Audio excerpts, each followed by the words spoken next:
একদা সাদ্দাত তখন নবজাতক শিশু মায়ের সাথে জাহাজে করে গভীর সমুদ্র পাড়ি দিচ্ছে। সাদ্দাতের বয়স তখন 2 কি 3 দিন হবে। জাহাজ যখন সমুদ্রের মাঝে গেল তখন হঠাৎ প্রলোভন বেগে ঝড় বৃষ্টি শুরু হলো, আর এই জাহাজটি গভীর সমুদ্রে ডুবে যাচ্ছে। সাদ্দাতের মা জাহাজের একটি কাঠ ভাসতে দেখে মা খুব কষ্ট করে শিশুকে নিয়ে কাঠে ভাসতে লাগলো। জাহাজে সবাই মারা গেল, কিন্তু সাদ্দাত এবং তার মা দুজনে বেঁচে রইল। বিশাল এই সমুদ্রের মাঝে সাহায্য করার মতো তাদের কাছে কেউ নেই, এক আল্লাহ রব্বুল আলামিন ছাড়া। শিশুটির কথা ভাবতেই মায়ের চোখ দিয়ে জল বেরিয়ে গেল। কিভাবে বাঁচাবে এই শিশুকে সে কিছুই বুঝতে পারছে না। অস্থিরতার কালো মেঘ ছেয়ে যায় তার সমস্ত হৃদয়ে। এই সময় আল্লাহ রব্বুল আলামিন আজরাইল ফেরেশতাকে ডাক দিয়ে বলেন, হে আজরাইল, যাও গভীর সমুদ্রের মাঝে মা ও শিশু দুইজন বেঁচে আছে, তাদের মধ্য থেকে এখনই মায়ের জান কবজ করে নিয়ে আসো। আজরাইল ফেরেশতা হুকুম পাওয়া মাত্রই বিশাল সমুদ্রের মাঝে এসে দেখলেন মা তার শিশুকে আদর করে দুধ খাওয়াচ্ছে, শিশুকে বাঁচানোর আপ্রাণ চেষ্টা করছে। এটা দেখে আজরাইল ফেরেশতার একটু দুঃখ হলো। সে মনে মনে ভাবলো, হে আল্লাহ, এখনই তো মায়ের জান কবজ করব, কিন্তু এই শিশুটির কি হবে? তারপর এক বুক ব্যথা নিয়ে মায়ের জান কবজ করে আজরাইল ফেরেশতা চলে এলো। আল্লাহ তাআলার আদেশে সমুদ্র শান্ত হয়ে গেল। শিশুটি ভাসতে ভাসতে সমুদ্রের কিনারায় এক জঙ্গলের ধারে এসে পৌঁছালো। শিশুটি কান্না করছে, কেননা তার খুব খিদে পেয়েছে। ওই জঙ্গলে ছিল বিশাল বাঘ ও বাঘিনী, তাদেরও বাচ্চা হয়েছিল, কিন্তু তাদের বাচ্চাগুলো কেউ বেঁচে নেই। আল্লাহ তাআলার আদেশে বাঘ শিশুর দিকে এগিয়ে এলো। শিশুটিকে দেখে বাঘের খুব মায়া হলো এবং শিশুটিকে দুধ পান করালো। এভাবেই সেদিন অতিবাহিত হয়ে গেল।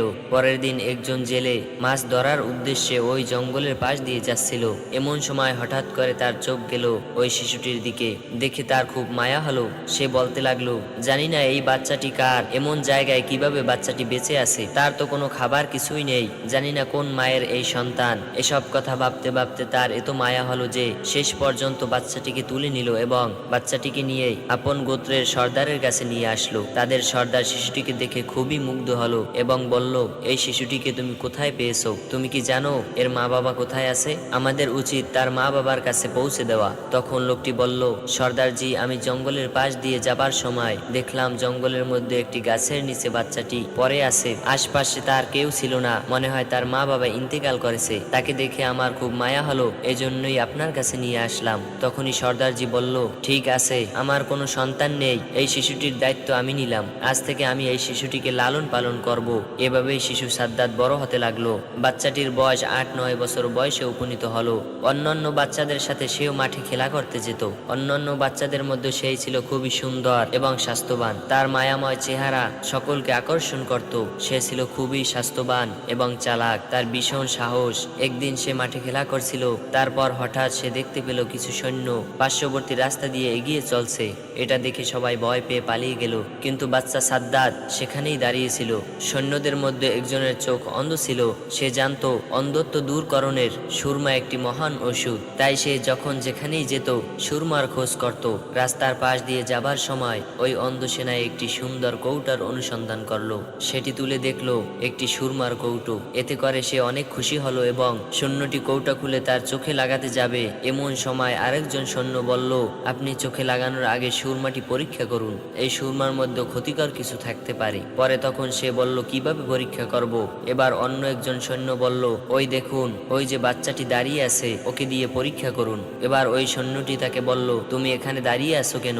এদিকে এসো। বাচ্চাটি তাদের ভয় না করে এগিয়ে এলো এবং বলল, আমাকে ডেকেছেন কেন? আমি তো কিছুই করিনি। সৈন্যটি বলল, এই সুরমাটি তুমি চোখে লাগাও। বাচ্চাটি ভয় না করে সুরমা চোখে দিল। সুরমা চোখে দেওয়া মাত্রই তার অন্তর্চক্ষু খুলে গেল। দুনিয়ার সমস্ত বস্তু তার দৃষ্টিগোচর হতে লাগলো। এমনকি জমিনের নিচে থাকা সমস্ত স্বর্ণ, রূপা, হীরা আরো সমস্ত দামি দামি খাজানা দেখতে পেল। বাচ্চাটি ছিল খুবই চালাক, শুধু চালাক নয়, প্রতারক। বাচ্চাটি মনে মনে ভাবলো, এসব কথা তাদেরকে বলা যাবে না, আমাকে অন্য কিছু বলতে হবে। অন্যদিকে এক সৈনিক বলল, কি ব্যাপার, তুমি কিছুই বলছো না কেন? কি হয়েছে তোমার? আর তখনই বাচ্চাটি মিথ্যা অভিনয় করে কাঁদতে কাঁদতে বলল, সুরমা লাগানোর ফলে চোখে মারাত্মক ব্যথা অনুভব হচ্ছে, আমার চোখ জ্বলছে, এখন আমি কি করব? আপনারা আমাকে কি চোখে দিয়েছেন? এই কথা শুনে একজন সৈনিক অন্ধ ওই সৈনিককে বলল, মনে হয় সুরমায় কোনো ভেজাল মিশ্রিত, আজ এটা ওই আসল সুরমা নয়। এরপর তারা সুরমার কোটা ফেলে ভয়ে ওই স্থান ত্যাগ করলো। বাচ্চাটি দ্রুত ওই সুরমার কোটা নিয়ে বাড়িতে গেল। বাড়িতে এসে তার বাবার নিকট বলল, বাবা আমি এমন এক জিনিস পেয়েছি যেটা দিয়ে খুব তাড়াতাড়ি আমরা রাজা হয়ে যাব। তখন তার বাবা বলল, কি এমন পেয়েছো? তখন বাচ্চাটি বলল, বাবা আমি এক সুরমা পেয়েছি যেটা চোখে লাগালে জমিনের নিচে সমস্ত স্বর্ণ রূপা হীরা মণি মুক্ত সবকিছু আমি দেখতে পাই। তখন বাবা বলল, বড় আনন্দের কথা শোনালে বাবা, তোমার কোনো ভয় নেই, আমার অনেক লোকজন আছে, আরো আছে অসংখ্য ঘোড়া ও গাদা, তুমি চোখে সুরমা লাগিয়ে চলো, তুমি যখনই স্বর্ণ রূপা খাজানা দেখতে পাবে তখনই আমাদেরকে বলবে, আমরা উঠিয়ে নেব। এভাবে 10 বছর পর বাচ্চাটি যখন পূর্ণ যুবকে পরিণত হলো তখন হঠাৎ একদিন সর্দার মৃত্যুবরণ করলো। সর্দারের মৃত্যুর কিছুদিন পর একজন লোক বলল, এখন আমাদের সর্দার কি হবে? অপরদিকে থাকা এক ব্যক্তি বলল, যেহেতু আমাদের সর্দার তাকে লালন পালন করে বড় করে তুলেছে তাই এই যুবককে সর্দার করা হোক। সবার অনুমতিতেই যুবককে সর্দার করা হলো। কিছুদিন পর যুবক সাদ্দাত অনেক অহংকারী হয়ে গেল, কারণ তার কাছে প্রচুর ধন সম্পদ ছিল। সে কারো পরোয়া করত না, এমনকি সে দেশের বাদশাকেও পরোয়া করত না। এভাবেই কয়েক বছর পর তার প্রশিক্ষণ প্রাপ্ত সৈন্য দ্বারা সে দেশের বাদশাকে পরাজিত করে। সে নিজেই দেশের বাদশা হিসেবে আরোহণ করলো, এক রাষ্ট্রীয় ক্ষমতা নিজের হাতে তুলে নেয়। এক সময়ের অসহায় বাচ্চা আজ দেশের রাষ্ট্রপ্রধান। একদিন বাদশাহ সাদ্দাত তার রাজ দরবারে ওজির নাজির মন্ত্রী এবং সমস্ত কর্মচারীকে ডেকে বলল, আমার ধন দৌলত সোনা রৌপ্য হিরে ঘোড়া হাতি গাদা কোনো জিনিসের অভাব নেই। আমার যেরকম সুন্দর চেহারা তাতে কি আমি তোমাদের খোদা হবার উপযুক্ত নই? তখন সেখানে উপস্থিত থাকা মন্ত্রী উজির নাজির সকলেই একসাথে বললেন, নিশ্চয়ই, যার এত ধন দৌলত কোটা হাতি ঘোড়া সবই তো আছে, তুমি যদি খোদা না হও তাহলে এই দুনিয়ার খোদা উপযুক্ত আর কে? মণি মুক্ত হিরে জহুরা এত কর্মচারী এত লোক সবই তো আছে, তাহলে তুমি খোদার উপযুক্ত। তখন বাদশাহ সাদ্দাতের আরো অহংকার বেড়ে গেল। সে তখন বলল, কাল থেকে এই দেশে যেন কোনো মানুষ গাছ পূজা বা মূর্তি পূজা না করে, সবাই যেন বাদশাহ সাদ্দাতের পূজা করে। আসলে এই বাদশাহ সাদ্দাতের উপর কথা বলার মতো সাহসী আর কেউ ছিল না। বাদশাহ সাদ্দাতের হুকুম মতো পরের দিন থেকে তার সৈন্যবাহিনী দেশের বিভিন্ন প্রান্তে বেরিয়ে পড়ল। একটি স্থানে গিয়ে তারা ঘোষণা করলো, আজ থেকে এই দেশের কেউ মূর্তি পূজা করবে না, তার বদলে বাদশাহ সাদ্দাতকে পূজা করবে। যদি এই হুকুম কেউ অমান্য করে তাহলে তাকে মৃত্যুদণ্ড দেওয়া হবে। এই কথা বলার পর তার সৈন্যবাহিনী সেখান থেকে চলে গেল। একদিন হযরত হুদ আলাইহিস সালাম মূর্তি পূজা ছেড়ে সকলকে আল্লাহর রাস্তায় আসার জন্য আহ্বান করেন। আল্লাহর দ্বীনকে প্রচার করছে। কিন্তু বাদশাহ সাদ্দাতের সৈন্যদের মুখে এমন কথা শোনার কিছুদিন পর হযরত হুদ আলাইহিস সালাম বাদশাহ সাদ্দাতের দরবারে এসে হাজির হলেন। হযরত হুদ আলাইহিস সালাম বললেন, হে বাদশাহ সাদ্দাত, তুমি নাকি নিজের পূজা করতে বলছো, তুমি নাকি খোদাই দাবি করছো, তোমার এত সাহস কে দিয়েছে? এখনো সময় আছে, এক আল্লাহর প্রতি ঈমান আনো। হযরত হুদ আলাইহিস সালামের সাহস দেখে রাজ দরবারের সবাই অবাক, যার ভয়ে দেশের সমস্ত মানুষ ওজির নাজির মন্ত্রী এমনকি নিজের বেগমও কথা বলতে পারে না। সেখানে একজন দরবেশ কিভাবে তাকে উপদেশ দিচ্ছে, কে এই ব্যক্তি তারা কেউ বুঝতে পারছে না। পাশে থাকা তার মন্ত্রী বলল, হুজুর, এই ব্যক্তি যে আপনার উপর কথা বলে তার সাহস তো কম না। তখন বাদশাহ সাদ্দাত প্রচন্ড রেগে গেল, উচ্চস্বরে গর্জন করে বলে উঠল, তোমার আল্লাহকে মানতে যাব কিসের জন্য? আমি নিজেই তো খোদা। তখন হযরত হুদ আলাইহিস সালাম বললেন, আল্লাহর পরম করুণায় আপনাকে দুনিয়ায় সুখে রাখবেন এবং মৃত্যুর পর আপনাকে বেহেশতে থাকতে দেবেন। এই কথা শুনে বাদশাহ সাদ্দাত বলল, তোমার আল্লাহ কি আমার চেয়েও সুখী? তখন হযরত হুদ আলাইহিস সালাম বললেন, হ্যাঁ, নিশ্চয়ই আল্লাহ তাআলা নেককার বান্দাদের জন্য বেহেশত তৈরি করেছে। দুনিয়া ছেড়ে চলে যাওয়ার পর পরকালে বেহেশত রয়েছে। বেহেশতে রয়েছে অতুলনীয় শোভা, অফুরন্ত সুখ, যেখানে কোনো কিছু অভাব নেই। সেখানে থাকবে হুর, কত খাবার যা দুনিয়ার সমস্ত খাবারের স্বাদের থেকে আলাদা থাকবে। এই কথা শুনে বাদশাহ সাদ্দাত হাহা করে হেসে উঠল এবং বলল, এমন আজগুবি গল্প কতই না শুনেছি। হযরত হুদ আলাইহিস সালাম বললেন, এগুলো কোনো মিথ্যা গল্প নয়, এগুলো সত্যি আল্লাহ তাআলার এমন অপরূপ বেহেশত। তোমার কি পছন্দ হয় না? তখন সাদ্দাত অহংকার করে বলে উঠল, আমি তোমার আল্লাহর কাছে মাথা নত করব না। আমি কি তোমার আল্লাহর মতো বেহেশত তৈরি করতে পারি না? আমার তো কোনো কিছুরই অভাব নেই। তখন হযরত হুদ আলাইহিস সালাম বললেন, বাদশা সাদ্দাত, তোমার মাথা খারাপ হয়ে গেছে, না হলে এমন কথা বলতে পারো না। আল্লাহ তাআলা যা করতে পারে তা পৃথিবীর কোনো মানুষ কখনোই করতে পারে না। আর তখন অহংকার করে সাদ্দাত হেসে বলল, মূর্খরা এমনই কথা বলে, আমার টাকা পয়সা কর্মচারী কোনো কিছুরই অভাব নেই। আমি তোমার আল্লাহর মতো একটি বেহেশত বানিয়ে দেখিয়ে দেব। সাদ্দাতের কথা শুনে হযরত হুদ আলাইহিস সালাম প্রচন্ড রেগে গিয়ে বলল, মূর্খর বাচ্চা, তোমার এত বড় অহংকার কিছুতেই আল্লাহ তাআলা সহ্য করবে না। বাদশাহ তখন প্রচন্ড রেগে গিয়ে হযরত হুদ আলাইহিস সালামকে সেখান থেকে তাড়িয়ে দিল। কিছুদিন পর বাদশাহ সাদ্দাত তার সমস্ত আজির নাজির মন্ত্রী মন্ত্রী এবং কর্মচারীকে ডেকে বলল, আমি দুনিয়াতে বেহেশত তৈরি করার সংকল্প করেছি, সুতরাং তোমরা উপযুক্ত জায়গার সন্ধান করো। হুকুম পাওয়া মাত্রই সারা দেশে সৈন্যবাহিনী জায়গা অনুসন্ধান করতে লাগলো।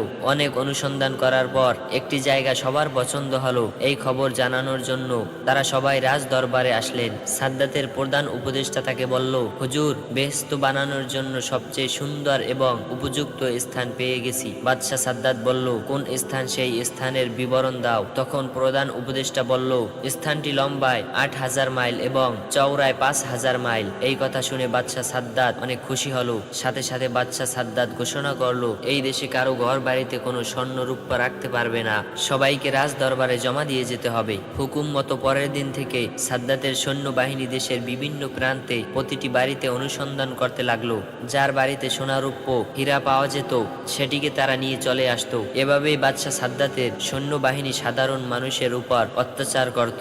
দেশে ক্রমশ অন্যায় অবিচার বেড়ে গেল। বাদশাহ সাদ্দাত তার মন্ত্রীকে জিজ্ঞেস করলো, তৈরি কাজ কতদূর এগোলো? মন্ত্রী বলল, হুজুর, দুনিয়ার বিভিন্ন প্রান্তে যেখানে যত মূল্যবান জিনিস ছিল, স্বর্ণ, হিরে, মণি, মুক্তা, জহুরাত, ইয়াকুত ও মার্বেল জোগাড় করা হয়েছে। এমনি ভাবে পৃথিবীর বিভিন্ন প্রান্ত থেকে লক্ষ লক্ষ সুদক্ষ কারিগর ও মজুরি বেহেশত তৈরির জন্য আসতে শুরু করেছে। বাদশাহ সাদ্দাত তাদেরকে বলল, তোমরা বেহেশতের মধ্যে এমন অসংখ্য বালাখানা তৈরি করবে যার একটি ইট হবে স্বর্ণের এবং অপরটি হবে রূপার। মনে রাখবে, তোমরা যেদিন এই কাজ সফল করে আমাকে সংবাদ দেবে, সেদিন আমার চিরকাঙ্ক্ষিত বেহেশত বসবাসের জন্য যাব। দিন রাত পরিশ্রম করে 300 বছর ধরে বেহেশত তৈরি করা হলো। সেটি বিচিত্র কারুকার্যময় ও অপরূপ সুন্দর হয়েছিল।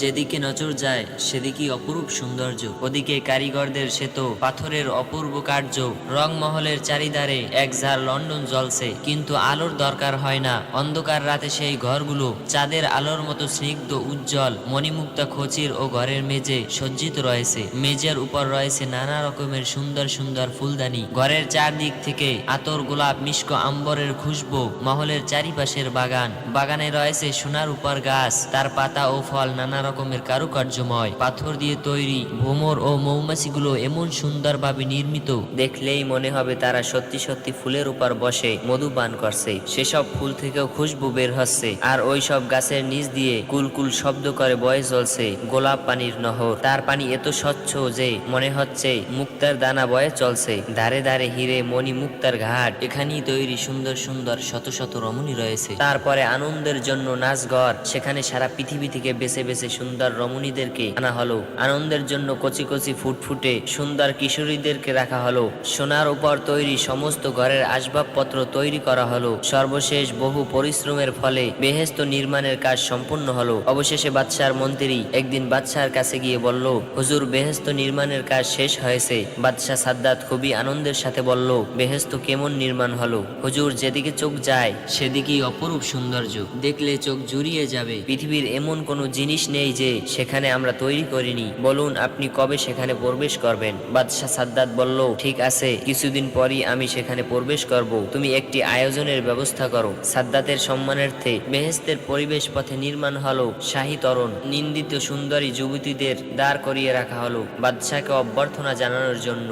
মোট কথা, বাদশার আনন্দ, আরাম, আয়েশের জন্য যত কিছু প্রয়োজন সবই তারা করলো। বেহেশতি পরিবেশ নির্ধারিত, উপস্থিত সকল প্রকার প্রস্তুতি সম্পূর্ণ হলো। বাদশাহী পোশাকে সজ্জিত হয়ে তার মন্ত্রী, আজির, নাজির, কর্মচারী সমস্ত লোকজনকে নিয়ে বেহেশতে প্রবেশের জন্য এগিয়ে চলল। কিছু দূর যাবার পর দূর থেকে নজর পড়ল বেহেশতের এক অংশে। এত চমৎকার প্রস্তুতি যে চোখ জলসে যেতে লাগলো। আনন্দে সাদ্দাতের মুখ থেকে কথা বের হলো না। মনে মনে বলল, এই তো আমার বেহেশত, ওখানে আমি খোদা হয়ে বসবো। এমনি ভাবে তারা প্রায় বেহেশতের কাছে এসে পড়ল। বাদশাহ সাদ্দাত যখন বেহেশতের দরজার কাছে এসে পড়ল, ঠিক এমন সময় আল্লাহ রব্বুল আলামিন হযরত আজরাইল ফেরেশতাকে ডেকে বলল, হে আজরাইল, যাও বাদশাহ সাদ্দাতের এখনই জান কবজ করে নিয়ে আসো। দুনিয়ার বুকে বেহেশত বানানোর আশা আকাঙ্ক্ষা তার চিরতরে মিটিয়ে দাও। আল্লাহ রব্বুল আলামিনের হুকুম পাওয়া মাত্রই হযরত আজরাইল ফেরেশতা সাদ্দাতের সেই বানানো বেহেশতের দরজায় একটি সুন্দর যুবক সেজে দাঁড়িয়ে রইল। সুন্দর চেহারা দেখে খুশি হয়ে বাদশাহ সাদ্দাত জিজ্ঞেস করলো,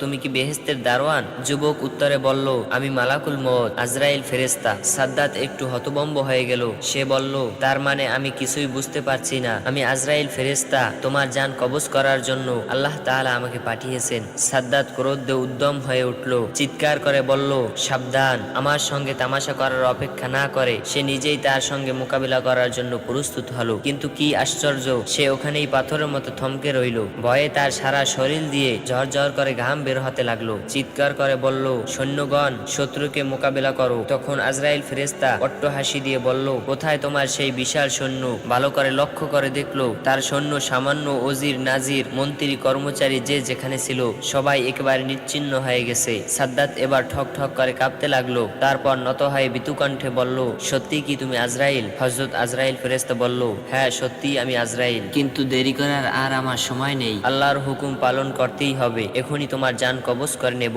সে শিশুর মতো অসহায় ভাবে হাউমাউ করে কেঁদে উঠল, মিনতি করে হাত জোর করে পায়ে ধরে বলে উঠল, সামান্য একটু সময় দাও আজরাইল। অনেক সাধ করে বহু বছর ধরে আমি বেহেশত তৈরি করেছি, একটু সামান্য দেখার সুযোগ দাও। তীব্র গর্জন করে হযরত আজরাইল ফেরেশতা বলল, খবরদার এক পাও এগিয়ে আসবে না। সাদ্দাত হাউমাউ করতে শুরু করে দিল। সেই অবস্থায় হযরত আজরাইল ফেরেশতা তার জান কবজ করে চলে গেল। তারপর হঠাৎ এক ভয়ঙ্কর সাদ্দাতের তৈরি সেই স্বাদের বেহস্ত একেবারে মাটির সঙ্গে মিশে গেল। পৃথিবীর জমিনে তার আর কোনো চিহ্নই রইল না। পৃথিবীর জমিনে অহংকারের ফলে কি রূপ হয় সেটা শুধু রয়ে গেল। একদিন হযরত আজরাইল ফেরেশতা আল্লাহ তাআলার দরবারে উপস্থিত হয়ে বললেন, আপনার নির্দেশে আমি মানুষের জান কবজ করে নিয়ে থাকি, এতে আমার কোনো দয়া মায়া লাগে না। তবে দুটি মানুষের জান কবজ করার সময় আমার একটু মায়া হয়েছিল। তার মধ্যে একজন হলো ওই মহিলা যে বিশাল সমুদ্রের মাঝে জাহাজ ডুবে যাওয়ার পর আপন শিশুকে নিয়ে একটু কাঠের উপর ভাসছিল। আর তখনই আপনি তার জান কবজ করার নির্দেশ দিয়েছিলেন। আমার তখন ওই বাচ্চাটির জন্য বড়ই মায়া হয়েছিল যে এই শিশুটির অবস্থা এখন কি হবে, কে তাকে দুধ খাওয়াবে, দেখাশোনা করে বড় করে তুলবে। আরেকজন হলো এই বাদশা, কয়েক বছর ধরে সাধনা করে একটি মনোরম বেহেশত বানিয়েছিল। অতবার সে যখনই এই বেহেশতে প্রবেশ করতে গেল ঠিক তখনই আপনি আমাকে জান কবজ করার আদেশ দিলেন। আমার তখন বড়ই খারাপ লেগেছিল, এই জন্য যে সে তার নির্মিত বেহেশতকে এক পলকের জন্য দেখে যেতে পারল না। হযরত আজরাইল ফেরেশতার এমন কথা শুনে আল্লাহ রাব্বুল আলামিন বললেন, হে আজরাইল, যে বাদশার জন্য তোমার মায়া দয়া হলো, যার জন্য তুমি আফসোস করছো, সে তো ওই শিশুটি বিশাল সমুদ্রের মাঝে জাহাজে ডুবে যাওয়ার পর যার মায়ের জান কবজ করতে তোমার মায়া হয়েছিল। হে আজরাইল, তুমি জানো না সেই শিশুটি বড় হয়ে আমার নাফরমানি করছে, অহংকার করে আল্লাহ তাআলাকে অস্বীকার করছে, আল্লাহর হুকুমের বিরোধিতা করেছে। তাই আমি তার বেহেশতে পা রাখার সুযোগ দেইনি, বরং তার ভিতরের পরিবেশ আগেই সব ধ্বংস করে দিয়েছি। প্রিয় দর্শক, এই ভিডিও থেকে আমাদের শিক্ষা নেওয়া উচিত, আল্লাহ তাআলার নিয়ামতকে অস্বীকার করলে, অহংকার করলে এর পরিণতি খুবই খারাপ হয়। আমরা এই পৃথিবীতে আল্লাহর নিয়ামতে ডুবে থেকেও অহরহ নাফরমানি করে চলছি, আল্লাহর হুকুমের বিরুদ্ধে চারণ করছি। এই সমস্ত জিনিসকে আমাদের বর্জন করতে হবে। সকল খারাপ কাজ ছেড়ে দিয়ে সহজ সরল পথে চলার চেষ্টা করতে হবে। আল্লাহ তাআলা যেন আমাদের সকলকে হিংসা, অহংকার, সুদ, ঘুষ, হারাম আরো সকল প্রকার খারাপ কাজ থেকে দূরে সরিয়ে রাসূল সাল্লাল্লাহু আলাইহি ওয়াসাল্লামের দেখানো পথে চলার তৌফিক দান করেন। আমিন। ভিডিওটি ভালো লাগলে লাইক দিয়ে চ্যানেলটিকে সাবস্ক্রাইব করুন প্লিজ।